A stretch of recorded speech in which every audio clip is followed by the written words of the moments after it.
4ஆம் இடத்துல சனி பகவான் வந்துட்டாருன்னா அர்த்தாஷ்டம சனி வந்துருச்சு. அதனால் இனிமேல் நமக்கு வரவுக்கும் செலவுக்கும் மட்டும்தான் வாய்ப்பே இருக்குது. பாதி அறுத்து போட்ட மாதிரி வாழ்க்கையை மாட்டிக்கிட்டோம் அப்படின்னு சொல்லி சந்திரன்லேருந்து 4ஆம் இடத்துக்கு சனி வந்தவங்கெல்லாம் பயப்பட வேண்டிய அவசியம் இல்லை. உங்களுடைய பிறப்பு ஜாதகத்தில் ரொம்ப பாதிப்பான சூழ்நிலை இருந்தால் மட்டுமே அந்த 4ஆம் இடத்துல சனி பகவான் வந்தால் பாதிப்புங்கிறது இருக்கும்.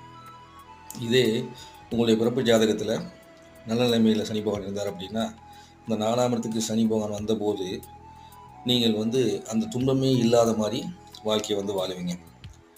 இன்னும் சில பேருக்கு அந்த நேரத்தில் பல விதமான வெற்றிகளும் கிடைக்க தொடங்கும். அது தெரியாமல் நாம் என்ன பண்ணுவோம்னா ரொம்ப வருத்தப்படுவோம். அந்த மாதிரி வருத்தம் இனிமேல் யாரும் படாதீங்க. உங்களுடைய தனிப்பட்ட ஜாதகத்தை ஆராய்ந்து தெளிவாக தெரிஞ்சுக்கிட்டு அதுக்கப்புறமா உங்களுடைய செயல்பாடு செய்யுங்க. இறை வழிபாடு நல்லது நடக்கும். நன்றி, வணக்கம்.